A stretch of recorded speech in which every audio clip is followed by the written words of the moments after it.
بسم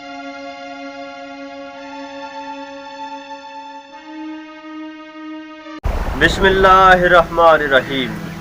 السلام علیکم ناظرین، میرا نام ہے زوار حسین اور آپ دیکھ رہے ہیں زوار حسین یوٹیوب چینل۔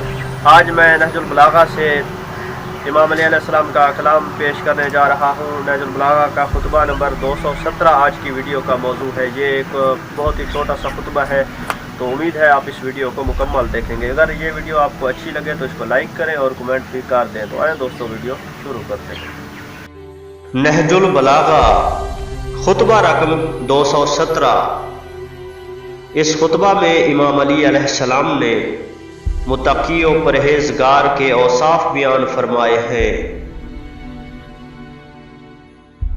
مومن نے اپنی عقل کو زندہ رکھا اور اپنے نفس کو مار ڈالا، یہاں تک کہ اس کا ڈیل ڈول لاغر اور تن و توش ہلکا ہو گیا۔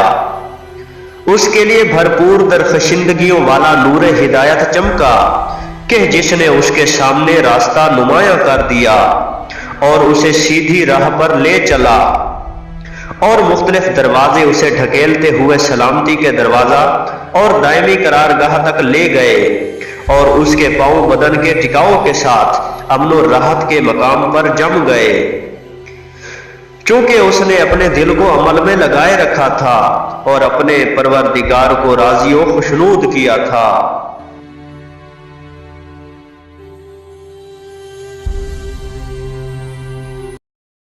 اللهم صل على محمد وآل محمد